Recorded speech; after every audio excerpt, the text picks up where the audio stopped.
Have you ever wanted to play Nintendo 64 games on your Android device but didn't know what to do? Have you ever wanted to play some Superman 64 but didn't know what emulator to use? Hey everybody, Lucky Dude here, and welcome back to another video. In today's video, we're going to be doing an emulator review on an amazing emulator called Mupen 64 plus FZ. It's a great Nintendo 64 emulator for your Android device, but today, we're going to be reviewing it and rating it at the end of the video to see how really good it is. So, I hope you guys will enjoy this video, and Lucky Dude, start.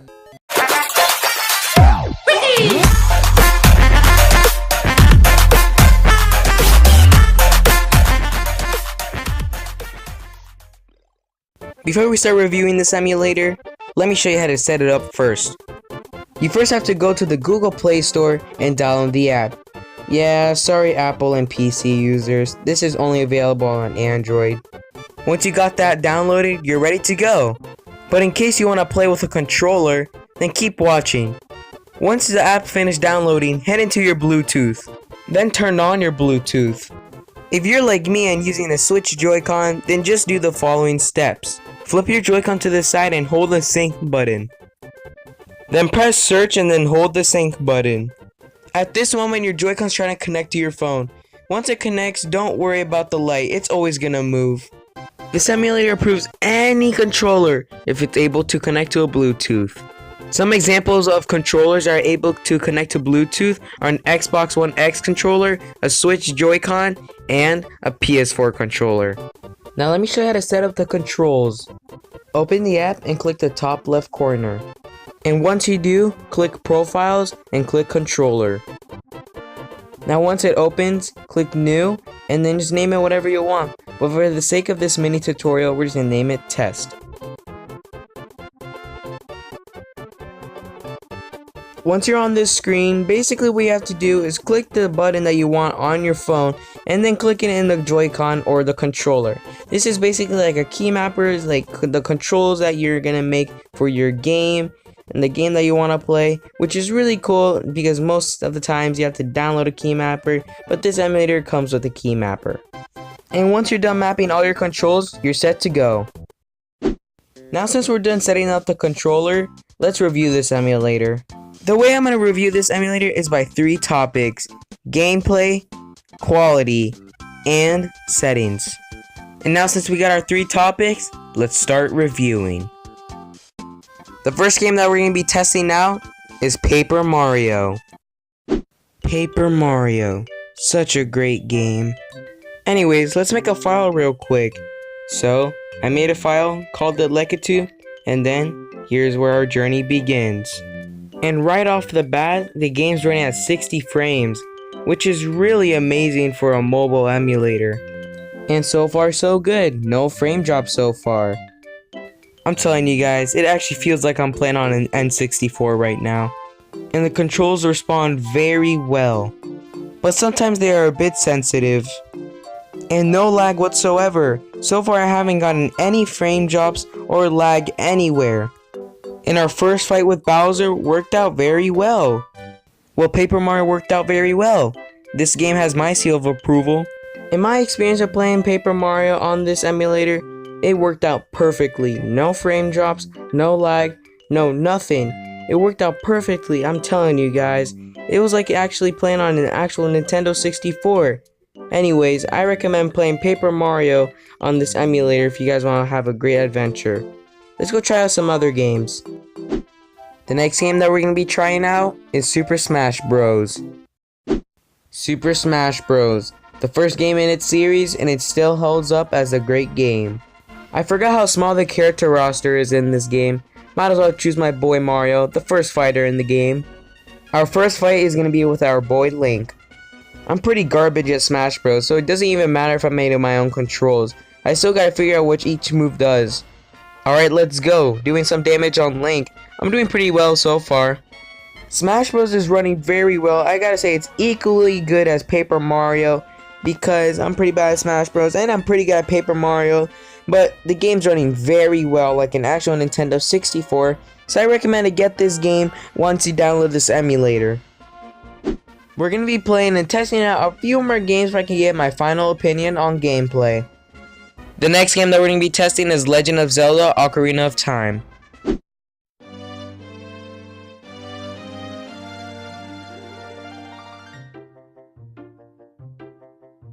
I don't know why, but just watching Link riding a horse is just so calming. The beginning of cutscene in this game is really amazing, but you're basically lying to yourself if you just said that isn't calming. Let's get started. So I made a file, called it Lekatu, and then our great adventure starts to begin.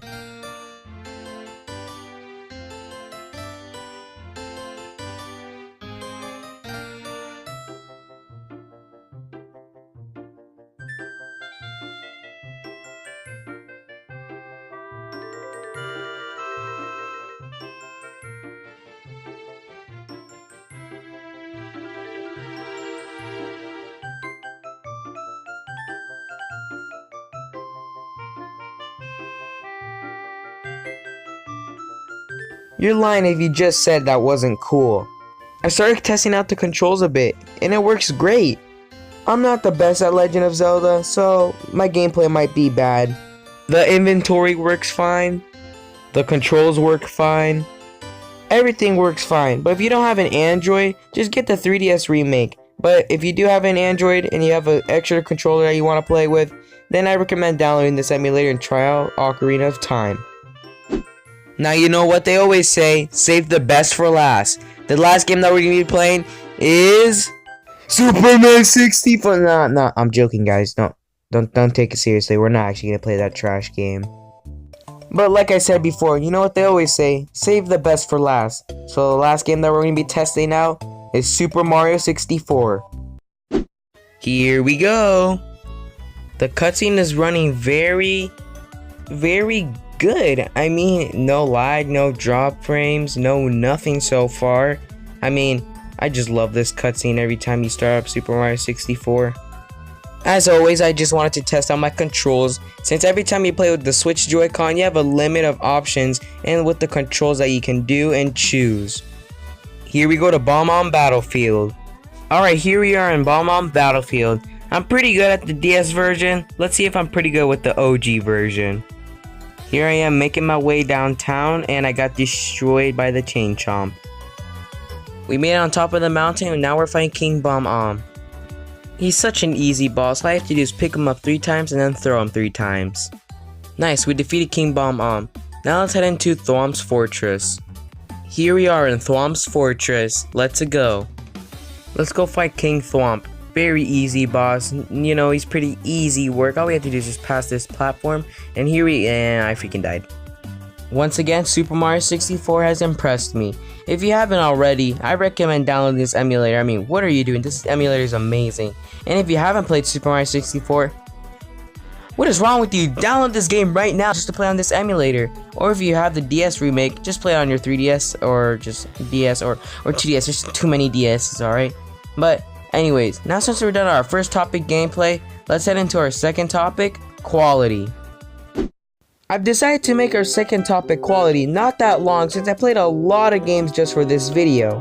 But I've also played a few other games like Mario Party 3 and Banjo-Kazooie. In a nutshell, these games run very well, like I said 10 million times in this video, and the quality of the games are just amazing. It actually feels like you're playing on a real Nintendo 64. Alright, let's head into our final topic, settings. After all that gameplay, after all that gaming experience, let's go check out the settings to see if it's actually useful. These are some of the options of the settings. Let's start off with display. So, display contains mostly how the game and the screen size is gonna look. Here are the settings that I have.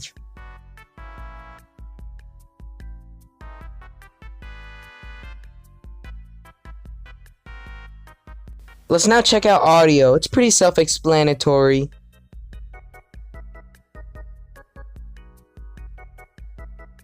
The next setting is touchscreen, and I really like this setting since you can turn it off and on whenever you want. So if you're playing with a controller, just copy my settings real quick.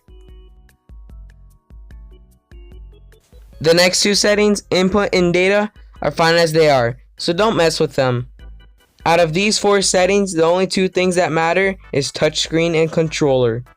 If you're playing with a controller and don't want nothing on your screen, then click none. But if you're playing on touchscreen, then just don't mess with it.